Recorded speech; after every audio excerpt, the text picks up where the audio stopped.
दोस्तों, क्रिकेट विदेकी में आपका स्वागत है। दोस्तों, जब आपके घर में खुशी आती है, आप एक नई गाड़ी खरीद के लाते हैं और उसे सोसाइटी में गली में नीचे पार्क करते हैं, तो गली के कुत्ते अपने आप आपकी नई गाड़ी को देखकर उसे गंदा करने के लिए, उस पर पेशाब करने के लिए चले आते हैं, टांग उठाते हैं, उसे गंदा कर देते हैं। आपको दुख होता है क्योंकि आपके घर में खुशी आई थी, आप बहुत खुश थे, लेकिन उसने आपकी नई चीज़ को गंदा कर दिया। लेकिन कुत्तों को बड़ा मज़ा आ जाता है क्योंकि उन्हें पता है कि उन्हें तो कभी गाड़ी में बैठने को मिलने वाला है नहीं।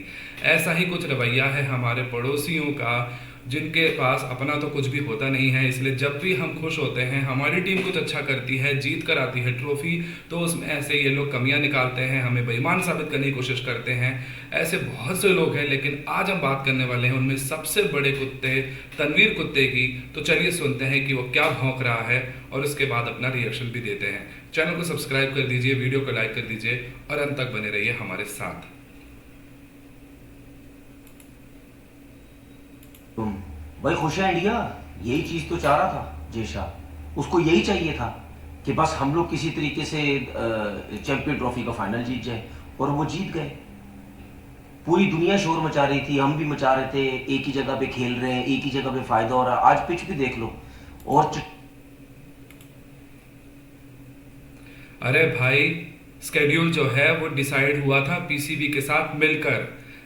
बीसीसीआई ने बोला था कि हम पाकिस्तान नहीं आएंगे क्योंकि तुम्हारे यहाँ बम फूटते रहते हैं, तुम्हारे यहाँ रोज कुछ ना कुछ धमाका होता रहता है और हमारे खिलाड़ी बहुत इंपॉर्टेंट है हमारे लिए, इसलिए हम वहाँ नहीं जाएंगे, ये पहले से बता दिया था। और तुम्हारे पीसीबी चेयरमैन ने उसको अग्री कर दिया था। न्यूट्रल वेन्यू तुम लोगों ने डिसाइड किया था। और अगर हम पाकिस्तान आते तो भी तुम्हारे, वैसे तो हम आने ही वाले नहीं थे, लेकिन तुम्हारे चेयरमैन ने यह कहा था कि आ जाओ, हम तुम्हारे सारे मैचेस लाहौर करवा देंगे, अमृतसर में रुकवा देंगे, अमृतसर से लाहौर, लाहौर से अमृतसर आते जाते रहना। तब क्या सारे मैचेस एक ही ग्राउंड पर नहीं होते? ठीक है, तब क्या हमें एडवांटेज नहीं मिलता? बकवास करता है।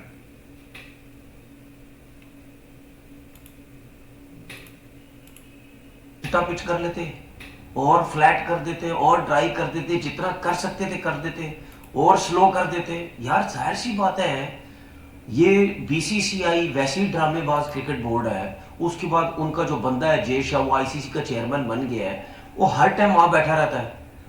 ठीक है, तो जाहिर सी बात है उसकी टीम ने जीतना ही है ना फाइनल। ये अभी की बात तो नहीं है ना। जिस जिस दिन से ये हाइब्रिड। अबे गधे, आईसीसी का हेडक्वार्टर है, आईसीसी का ऑफिस है दुबई में, तो आईसीसी का चेयरमैन दुबई तो जाएगा ही ना, बार बार वहां पर रहेगा ना। और जब वहां पर टूर्नामेंट हो रहा है और उसके चेयरमैनशिप में पहली बार कोई आईसीसी इवेंट हो रहा है, तो वो तो इंश्योर करेगा ना कि सब कुछ सही से हो, उसकी रिस्पॉन्सिबिलिटी है। तो वो तो वहां बार बार विजिट करने जाएगा ही ना। तो इसमें वो क्या गलत कर रहा है?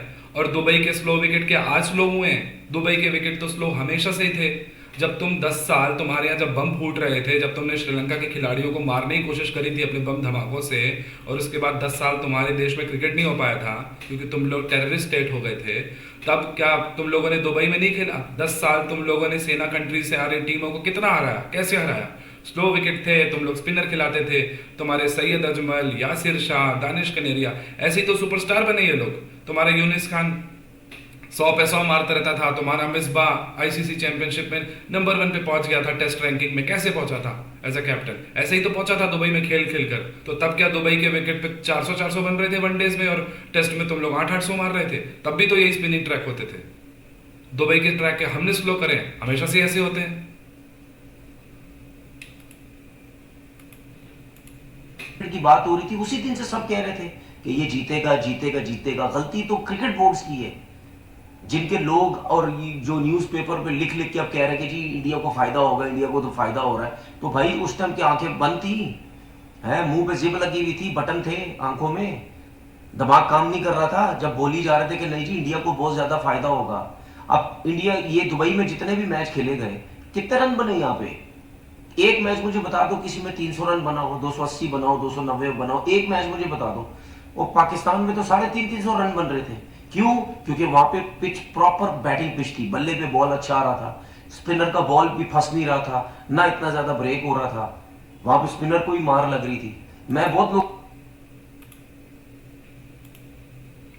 ये गधा अपने आप को स्पोर्ट्स जर्नलिस्ट बताता है, क्रिकेट एनालिस्ट बताता है, आप मुझे ये बताओ कि दुबई में जितने भी मैचेस चैंपियंस ट्रॉफी में हुए हैं वो सारे इवन कॉन्टेस्ट हुए हैं। बैटर को भी मदद है तो बॉलर को भी मदद है।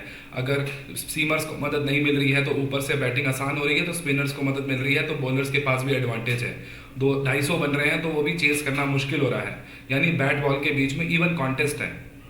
एक आईसीसी इवेंट में इस तरह के टूर्नामेंट मैचेस होने चाहिए, या ऐसे मैचेस होने चाहिए जिसमें इंग्लैंड ऑस्ट्रेलिया जैसा मैच हुआ जिसमें 350 बनाने के बाद भी इंग्लैंड के पास कोई चांस ही नहीं था। उनका 150 की स्पीड कराने वाले बॉलर भी 350 चेज होने से रोक नहीं पाए और हार गए। कितना बोरिंग मैच था, क्योंकि कोई कॉन्टेस्ट ही नहीं था।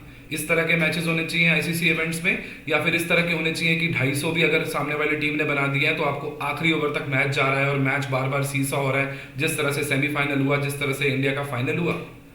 इसको इतनी भी अकल नहीं है कि किस तरह के टीआरपी चाहिए, तो किस तरह के मैच में अगर एंड तक सस्पेंस बना रहना चाहिए, रेटिंग्स हाई जानी चाहिए, तो क्लोज इनकाउंटर्स होने चाहिए जिसमें एंड तक बना रहना चाहिए। तो इस तरह का विकेट जो होते हैं वो आईसीसी के इवेंट्स को सुपरहिट बनाते हैं, या फिर ये इनके पाटा विकेट जिसमें 350 बनाने के बाद भी कोई गारंटी नहीं है कि आप जीत पाओगे कि नहीं जीत पाओगे। गधा कहीं का, इसको इतना भी क्रिकेट का पता नहीं और ये क्रिकेट एनालिस्ट बनता है अपने आप को, बेवकूफ। लोगों को सुनता था वो जी पाकिस्तान में आएगी, जो है वो क्या नाम है इसका, इंडिया की टीम पाकिस्तान आती वो बहुत मारती। जी बिल्कुल बहुत मारती है, हमें ही पता है, बैटिंग में बहुत मारती, ठीक है। लेकिन कम से कम ये भी होता कि उनका बेशक स्पिन अटैक अच्छा था, लेकिन जहां बॉल ब्रेक नहीं होता, ये मेरी बात हमेशा याद रखना, ये जो दुबई वाली पिच है ना, यहाँ पे या बॉल ब्रेक होगा बैट्समैन को मुश्किल होती है, या बॉल ब्रेक नहीं भी होता तो गेंद बहुत स्लो आता है, बल्ले पे नहीं आता, बहुत रुक के आता है, ठीक है ना। तो जिसकी वजह से बैट्समैनों को प्रॉब्लम होती है, वो समझते हैं कि यार बहुत ज्यादा रुक के आ रहा है, स्लो आ रहा है, अगर हम इस पे जाएंगे, बॉल के ऊपर जाएंगे, स्पिनर के ऊपर, तो हमें प्रॉब्लम हो सकती है, हम आउट हो सकते हैं। अभी यही जितने बैट्समैन हैं जो सारे पाकिस्तान में खेलते रहे और जाके इंडिया के साथ खेले, वहां कितने बैट्समैनों ने कितनी परफॉर्मेंस दे दी। मैंने इसीलिए तो बोला ना 250 रन यहां अजाब बना हुआ था दुबई में रन करना।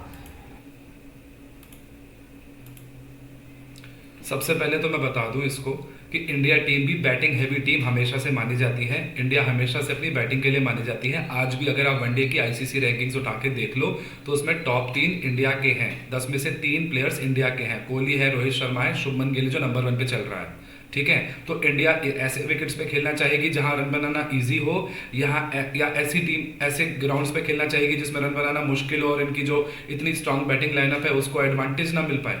और वैसे भी भाई दुबई तुम्हारे चेयरमैन ने डिसाइड किया था, मोहसिन नकवी ने। हम तो श्रीलंका खेलने को तैयार थे, श्रीलंका में होने देते अगर तुमको ऐसा लग रहा था कि दुबई में इंडिया को एडवांटेज मिल जाएगा बिकॉज स्पिनिंग ट्रैक्स होंगे। तो भाई तुम्ही ने तो बताया था, तुम्ही ने तो बोला था कि दुबई में खेलना पड़ेगा, और उस समय तो तुम बड़ी बड़ी बातें कर रहे थे। तब तो तुम्हें 152 पर 0 याद आ रहा था कि दुबई में तो इंडिया 10 विकेट से हार गया था हमसे, दुबई करके इन्होंने अपनी शामत ले ली है, इन्होंने पाकिस्तान में आते तो इनको फायदा होता, अब हम इन्हें दुबई में खिलाएंगे और वहां पर ये होगा वो होगा, 152 पे नो लॉस। तब तो तुम्हें याद आ रहा था, तब तो तुम ये नहीं मान के चल रहे थे। तब क्यों नहीं बोला कि भाई वहां पर स्पिन होगा, ये होगा वो होगा। तब तो तुम कह रहे थे कि इंडिया ने अपनी शामत ले आई है क्योंकि इन्होंने ऐसा ग्राउंड चुन लिया है जहां पर इंडिया हारी थी पाकिस्तान से, और जब हम जीत गए हैं तो उसी में तुमको लग रहा है कि इंडिया ने दुबई चुन के अपने आप को बहुत बड़ा एडवांटेज दे दिया है।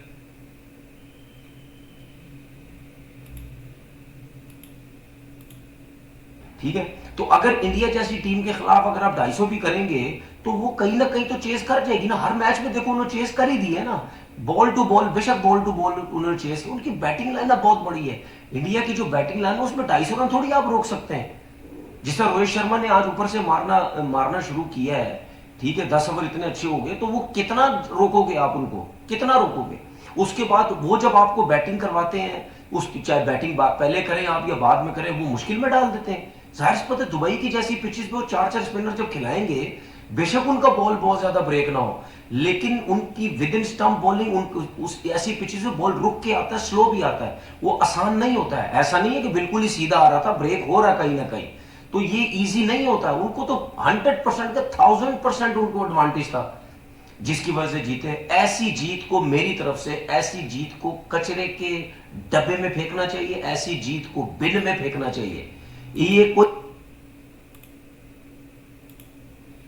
अबे कचरे के डब्बे में खाने के लायक तो तू है कि कचरे के डब्बे में से उठा के कूड़ा उठाए और तू खाए।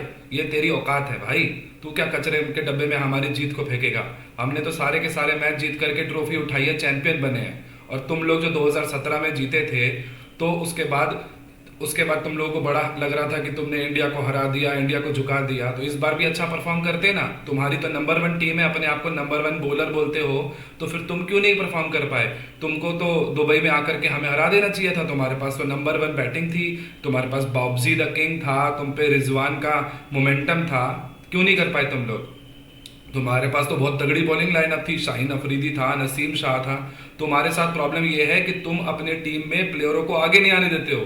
तुम्हारे जो टैलेंट है, जो वैसे तो तुम्हारे पास टैलेंट क्या ही है, घंटे का टैलेंट है, लेकिन जो थोड़े बहुत लड़के आगे बढ़ के कुछ अच्छा करना चाहते हैं तुम उन्हें आगे नहीं आने देते। लेकिन हमारी टीम में ऐसा नहीं है। वरुण चक्रवर्ती हो गया, कुलदीप यादव हो गया, हम ऐसे प्लेयर्स को ज़्यादा से ज़्यादा चांसेस देते हैं। उनको इतना स्ट्रांग प्लेयर बनाया है जो कई बार परफॉर्मेंस की वजह से बाहर हुए, दोबारा कमबैक किया और आज सुपरस्टार बन गए, मैच विनर बन गए हमारे लिए। ठीक है, हमारा मेन प्लेयर बुमराह इंजर्ड था, उसके बावजूद भी हमें फर्क नहीं पड़ा। और स्पिनर अगर हमने खिलाए तो हमारे को भरोसा था ना कि हम अगर 2 ऑलराउंडर खिला रहे हैं तो वो बैटिंग और बॉलिंग दोनों से कंट्रीब्यूट कर देंगे।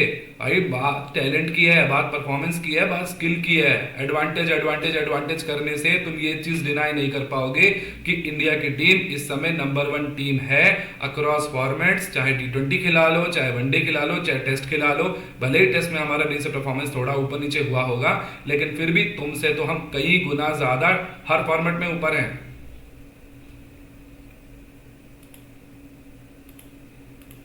कोई जीत नहीं है भाई, ये कोई जीत नहीं है। बाहर निकलते तो पता चलता। आते, मैंने जिस पहले बोला था, आते पाकिस्तान मारते आए, पाकिस्तान आके मारो। पाकिस्तान तो खेलते नहीं आके, चमचे बने हुए, सबके हीरो बने हुए, वो जी बाहर रह के बस जीत रहे हो। गंभीर, गौतम गंभीर प्रेस कॉन्फ्रेंस वगैरह, हमें कौन सी वो एडवांटेज मिले। ओ भाई मेरी बात सुन, बस कर दे यार। इंडिया में हो, दुबई में हो, बात एक ही होती है भाई। कौन सा तू दुबई में, ऑस्ट्रेलिया में जाके तू खेल रहा है या इंग्लैंड में तू खेल रहा है, एक ही जगह पे, तुझे एडवांटेज नहीं होगा। सही है, तो बात सीधी सीधी ये है, अब क्रिकेट बोर्ड्स को तगड़ा आना पड़ेगा इनके खिलाफ। ठीक है, ये पैसे के चक्कर में, इन चीजों के चक्कर में हर किसी को दबा के रखा हुआ है।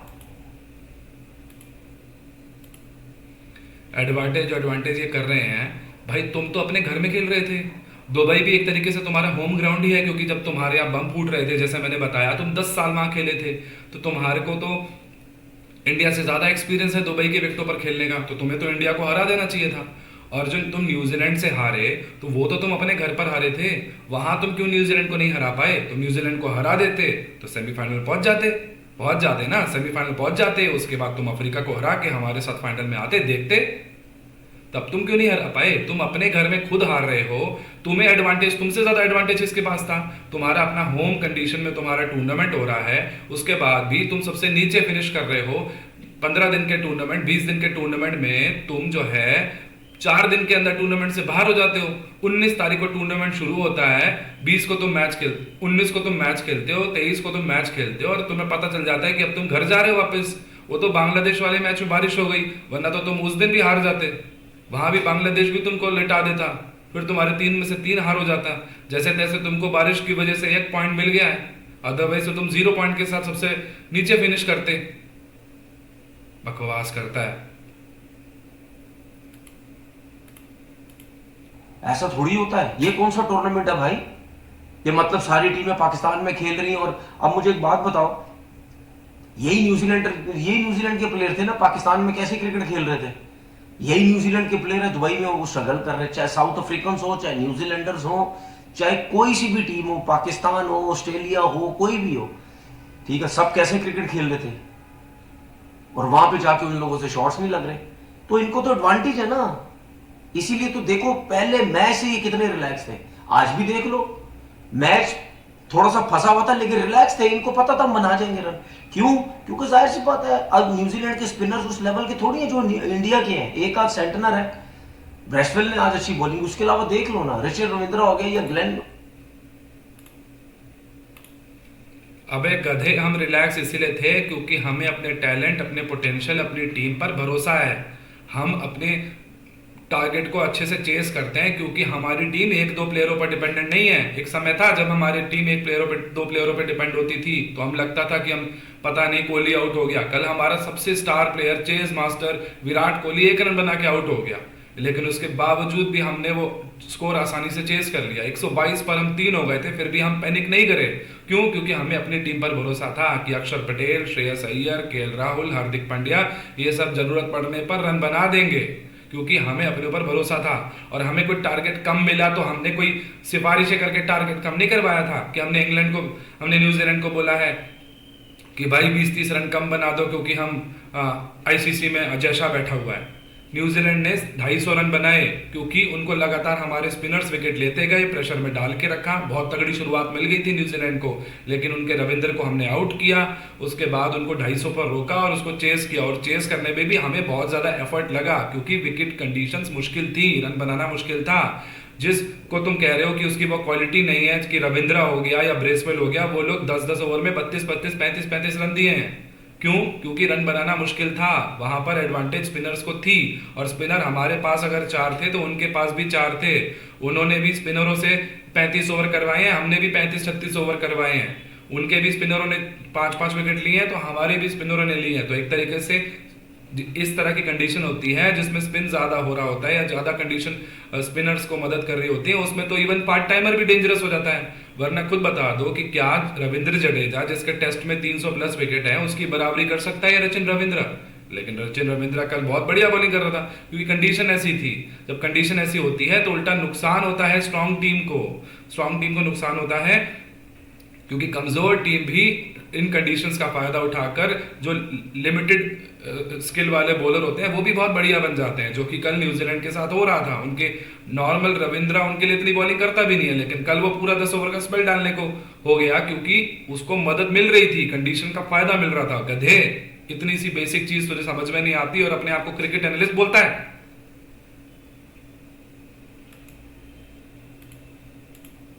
फिलिप्स हो गया, वो कोई जेन्युइन स्पिनर थोड़ी है कि वो मुश्किल में डालेंगे या आउट करेंगे। हालांकि इन्होंने कैचेस भी छोड़े न्यूजीलैंड, लेकिन उसके बावजूद भी कुछ भी नहीं होना था। कितनी टाइट बॉलिंग करते हैं, और 250 रन पे कितनी टाइट बॉलिंग करोगे भाई?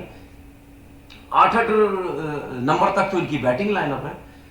तो ये टोटल अपनी मर्जी से पिचेस बनवाई गई, ठीक है, मतलब यानी बदमाशी करके जो है वो वहां पे वो मैचेस रखवाए गए। उसकी वजह ये थी क्योंकि जाहिर सी बात है, जो लास्ट चैंपियन ट्रॉफी 17 का हुआ था, पाकिस्तान ने ठोका था इनको, उसकी भी इनको थी कि यार पाकिस्तान में अब किसी तरीके से बस पाकिस्तान में चैंपियन ट्रॉफी हो रही है, हम ये पंगे करके, हम खेल के इधर उधर खेल के, दुबई में खेल के हम ये चैंपियन ट्रॉफी जो है वो जीतना चाहते हैं। दूसरी बात एक चीज बता दूं, चाहे इंडियन टीम की ये जो टीम है ना इंडिया की, चाहे इसका कोच गौतम गंभीर हो, चाहे रॉयल ड्रेविड हो, चाहे कोई भी हो भाई, टीम बहुत अच्छी है, बहुत बड़ी है, ठीक है ना। ये चाहे कोई भी कोच ला के खड़ा कर दो, ये टीम आपकी जीतने वाली टीम है। ये मैं टीम की बात कर रहा हूँ, ये टीम की तारीफ कर रहा हूँ कि टीम अच्छी है।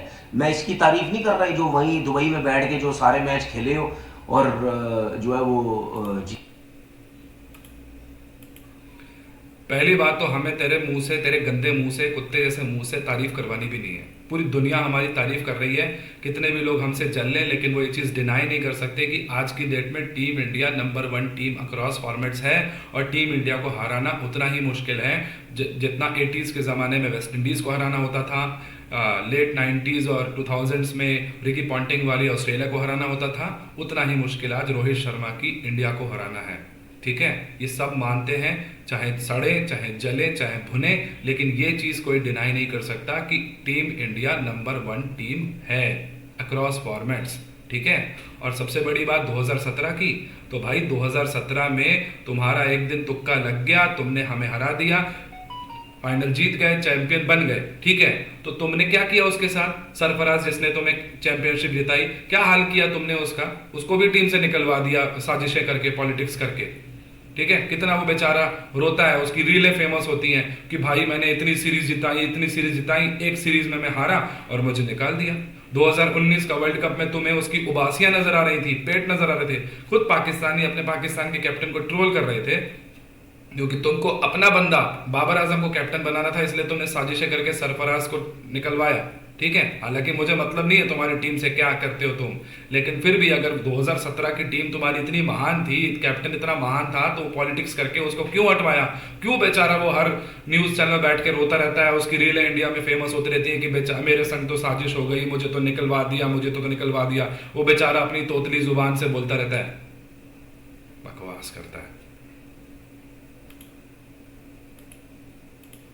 जीत गया। अब तो न्यूज़पेपर में हर जगह पे हर प्लेयर जो है वो बोल रहा है। तो मैं तो भाई बिल्कुल सीधी बात है, मैं तो नहीं शाबाशी दूंगा कि इंडिया की टीम ये फाइनल जीती है। मैंने तो पहले बोला भाई ऐसे ऐसे फाइनल को ना कचरे के डब्बे में डालो ना, ना अपने ना उधर से निकल के कहीं बाहर निकले, ना पाकिस्तान गए, ना वहां जाके क्रिकेट खेली, कोई फायदा नहीं है। जो मर्जी हो बोलते हो, मुझे बोलते रहो। बिल्कुल ही मतलब सेल्फिश क्रिकेट खेली गई, अपने लिए क्रिकेट खेली गई, अपनी जीत के लिए क्रिकेट खेली गई। समझ आ गई है ना? बस ये सोच के कि हमने ये फाइनल जीतना है। अपना बहुत बहुत ख्याल रखिएगा। अल्लाह हाफिज। अब हाँ, जाने से पहले एक बता दूं कि हमारे जो पाकिस्तान के कुछ क्रिकेटर्स हैं ना, ओए होए होए होए, उन्होंने क्या चमचागिरियां करनी है इंडिया की अब, सिर्फ व्यूज लेने के लिए, बस सिर्फ डॉलर कमाने के लिए। मजा आ जाएगा उनकी वीडियो आप लोग देखना, कैसे चमचागिरियां करेंगे, कैसे मलाई की तरह इनकी तारीफें करेंगे, कैसे मतलब। देखो, सबसे बड़ी बात तो कि भाई हमें कोई फर्क नहीं पड़ता कि तू हमारी जीत को क्या मानता है क्या नहीं मानता। हमें तुम्हारे से ना तो कोई क्रेडिट चाहिए, ना हम तुम्हारी मुंह से अपनी तारीफ सुनना चाहते हैं। हमने टूर्नामेंट जीता है क्योंकि हम इस टूर्नामेंट की सबसे अच्छी टीम थी, हमने बढ़िया खेला, हमने 5 मैच लगातार जीते। और चलो ठीक है भाई, अगर हमारे तुक्के लग रहे हैं तो हम 2023 के वर्ल्ड कप में सारे मैचेस क्यों जीते थे, फाइनल में कैसे पहुंचे थे लगातार विनिंग स्ट्रीक के साथ 10 मैच लगातार जीत के? हम बारबाडोस में कैसे चैंपियन बन गए T20 वर्ल्ड कप में? वहां पर भी तो हमने फॉरेन कंडीशंस में खेला था, यूएसए के विकेट्स में खेला और वेस्ट इंडीज के विकेट्स में खेला, वहां हम कैसे जीत गए? वहां भी तुम पहले राउंड में बाहर हो गए थे, यहाँ भी तुम पहले राउंड में बाहर हो गए हो। तुम्हें वेस्ट इंडीज भी सूट नहीं किया, तुम्हें इंडिया भी सूट नहीं किया था, वहां भी तुम पहले राउंड में बाहर हो गए थे। और यहाँ अब तुम्हारे घर में टूर्नामेंट हो रहा है तो यहाँ भी तुमने अपनी नाक कटा ली और तुमको प्रॉब्लम हो रही है हमारी जीत से। भाई हमें कोई फर्क नहीं पड़ता, तुम हमारी जीत को मानो ना मानो, कोई फर्क नहीं पड़ता। और दूसरी बात, जो तुम अपने एक्स क्रिकेटर्स को क्रिटिसाइज कर रहे हो कि वो तारीफ बटोरने के लिए करें, हाँ भाई सच है ये, तुम्हारे प्लेयर तुम्हारे ही देश को गाली देते हैं, अपने देश को गाली देते हैं, हमारी तारीफ करते हैं क्योंकि कुत्ते हैं, लार टपकाते हैं ऐसे करके, और हम लोग यहाँ से सुपर चैट्स फेंकते हैं जिससे तुम्हारा घर चलता है, जिससे तुम्हारे घर में आटे आते हैं, राशन आते हैं, ठीक है? इसी वजह से तुम्हारा घर चल रहा है। इसीलिए तुम्हारे जो ये टॉमी है ना, बाकी सारे यूट्यूबर्स, ये जानबूझ के इंडिया की तारीफ करते हैं, पाकिस्तान को गालियां देते हैं, मौका ढूंढते हैं कि कैसे इंडिया की चाटी जाए और पाकिस्तान को ट्रोल किया जाए, अपने देश को ट्रोल किया जाए, क्योंकि उससे व्यूज मिलते हैं, जिससे उनकी रोटी चलती है, क्योंकि इंडिया ही तुमको पाल रहा है। तुम्हारे जितने भी यूट्यूबर्स हैं वो हमारे पैसों से ही पल रहे हैं, भिखारियों। तो बस दोस्तों, आज की इस वीडियो में बस इतना ही। आपको हमारा ये रोस्ट वीडियो, रिएक्शन वीडियो कैसा लगा? चैनल को सब्सक्राइब जरूर कर दीजिएगा, कमेंट करके बताइएगा आपको कैसा लगा हमारे ये रिएक्शन वीडियो। जल्दी मिलेंगे एक और वीडियो के साथ, तब तक के लिए गुड बाय।